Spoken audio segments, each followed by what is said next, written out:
관세음보살 시청자 여러분 반갑습니다.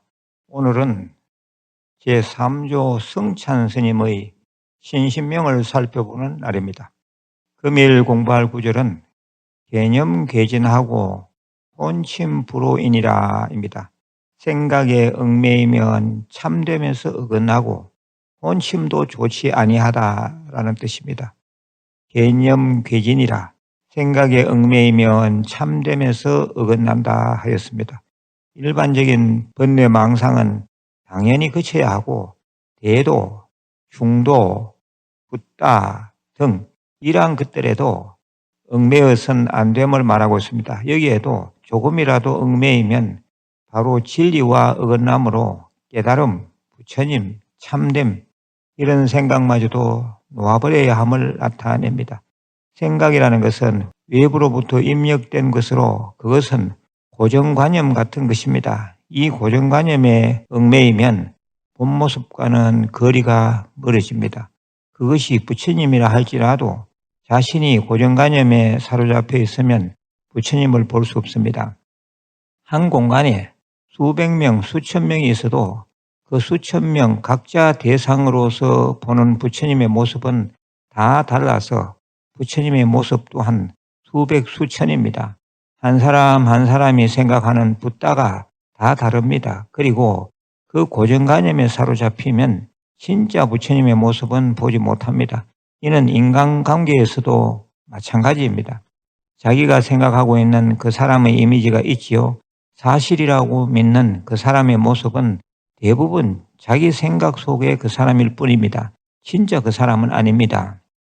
그래서 생각에 얽매이면 참됨에 어긋난다고 하는 것이고 우리 중생이 보고 듣는 것은 마음의 병이 될 때가 많습니다. 한편 대부분 사람들이 옳다고 생각하고 표준화되어 있는 것들로 인해 진짜 모습을 잃을 때가 많습니다. 오랫동안 이어져 온 관습이라 할지라도 거기에 매이면 안 됩니다. 예를 들어 우리가 1등을 하면 엄지손가락을 치켜 세우면서 칭찬을 하지 않습니까? 세계 대부분의 나라에서 이렇게 합니다. 그런데 이렇게 안 하는 곳도 있습니다. 호주에서는 엄지손가락을 치켜 세우는 것이 당신과 상대하기 싫다라는 명백한 거절의 의미를 나타낸다고 합니다. 또 중동지방이나 나이지리아 같은 곳에서는 엄지손가락을 치켜 세우는 것이 엄란한 신호입니다. 당신과 한번 놀고 싶은데 나랑 놀래 이런 뜻이라고 합니다. 또 다른 예로 우리가 승리했을 때 손가락으로 V자 모양을 취하지요. 많은 국가에서 승리를 나타내는 뜻으로 사용하긴 합니다만 그렇지 않는 곳도 있습니다. 예를 들어 그리스에서는 손가락 방향을 아래로 해야 승리의 사인이 되고 손가락을 위로 하면 욕이라고 합니다. 반대로 영국에서는 손가락 방향을 아래로 해서 V 사인을 하면 욕이 된다고 합니다. 이처럼 관습이라는 것이 어디에서나 통용되는 게 아닙니다. 그러니 이 관습이라는 것은 절대적으로 옳은 것이 아닙니다. 우리가 부처님 하지만 부처님을 보는 것도 다 다릅니다. 무당집에서만 하는 부처님과 정법도량에서만 하는 부처님이 다르고 정법도량이 아닌 곳에서만 하는 부처님의 개념이 또 다릅니다. 중요한 것은 자기가 가지고 있는 고정관념의 그 부처님을 버렸을 때 비로소 진짜 부처님을 볼 수 있다는 것입니다. 다음 이야기를 잘 한번 들어보십시오. 임재스님께 왕상시라는 사람이 찾아와 여쭈었습니다. 스님, 이곳에 계시는 스님들은 경전을 보십니까? 경전을 보지 않느니라. 그러냐 왕상시가 다시 여쭈었습니다. 그럼 참선을 하십니까? 참선도 하지 않느니라. 임재스님의 대답에 왕상시는 다시 여쭈었습니다. 경전도 보지 않고 참선도 하지 않는다면 무엇을 하십니까? 모든 사람들을 붓다가 되게 하고 조사가 되게 하느니라. 임재스님의 말씀을 다 들은 왕상시가 말하였습니다.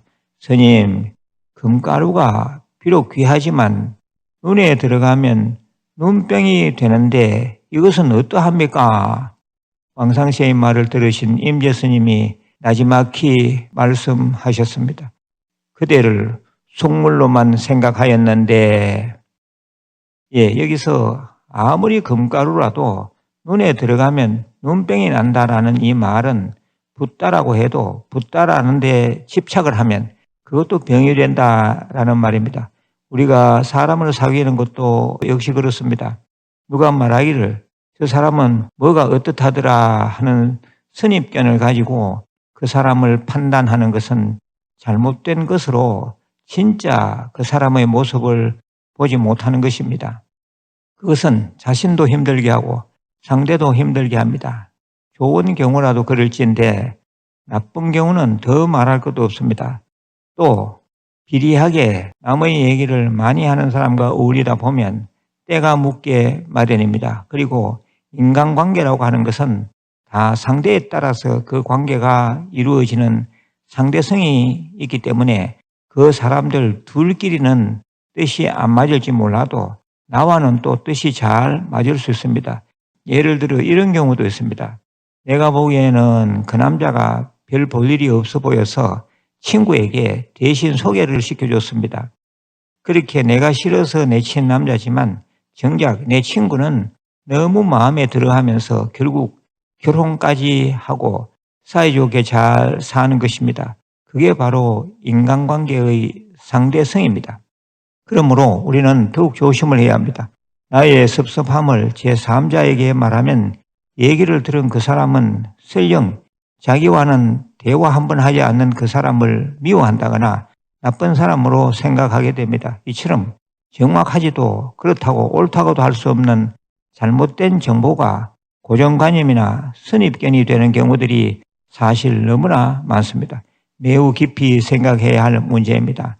아주 극단적인 예로 그 스님 담배 핀다 이 말을 들으면 평소에 와, 그 스님 기도도 너무 잘하시고 너무 멋있는 것 같네 라고 생각하다가도 나중에는 그 스님의 이미지가 바뀝니다. 심지어 직접 확인한 것도 아니고 몇 달이 건너들은 얘기 때문에 자신의 정신이 혼미해져서 괜히 그 스님 꼴도 보기 싫어지는 겁니다. 앞서 붓다를 찾겠다는 좋은 생각에도 얽매이면 참됨에 어긋난다 하였는데 이와 같이 확인할 수도 없는 소문은 오죽하겠습니까? 따라서 어떤 경우라 할지라도 매이면 안 됩니다. 그리고 혼심불호라 해서 생각이 얽매이는 것뿐만 아니라 혼침도 조심해야 함을 말하고 있습니다. 이 혼침은 의식이 흐려지는 것을 말하는 것으로 멍청함을 뜻합니다. 얽매이면 안 된다 해서 그냥 멍청하게 있으라는 것이 아님을 강조하는 것입니다. 잠이 올 때를 생각해 보십시오. 잠이 올 때 오락가락하면서 의식이 흐려지지요. 꾸벅꾸벅 졸면 안 됩니다. 아무 생각 없이 꾸벅꾸벅 졸고 있는 경우를 무기에 떨어졌다라고 하는데 그래서는 정말 안 되는 겁니다. 개념 괴진하고 혼심불호이니라. 생각에 얽매이면 참됨에서 어긋나고 혼심도 좋지 아니하다. 그러면 어떻게 해야겠습니까? 불견불청, 보지도 듣지도 말고 오로지 기도 정진에 매진할 뿐이라야 합니다. 이와 관련하여 제가 쓴 시가 있으니 소개하고 마치겠습니다. 이미 생긴 고정관념 억지로 부수기 참 힘들지 차라리 보지 않고 듣지 않는 것이 더 상책. 공부인들아 쓸데없는 이들과 어울리지 마라. 그리해야 남도 남이지만 스스로가 편안해지리. 제가 쓴 명상일기 상권에 수록된 한 시인데 보지 말고 듣지 말라라고 제가 번역을 방금 해드렸습니다. 오늘 본문에 딱 맞는 시가 아닌가 생각합니다. 여러분 음미해 보시길 바랍니다. 마지막으로 공지사항입니다. 제가 늘 5대 수행에 대해서 말씀드리고 있습니다. 5대 수행이라고 하면 독송, 사경, 관음정근, 절민예배, 참선 아닙니까? 이 5대 수행은 매일 한두 시간은 꼭 하셔야 합니다. 그래야지 업장소멸하고 또 중생으로 살아가면서 소원도 다 성취할 수 있습니다. 직접 수행하기가 힘들면 제가 올려둔 독송을 꼭 좀 듣기라도 하시길 바랍니다. 끝으로 업장소멸을 발언하는 멸업장진언을 3번 외우겠습니다.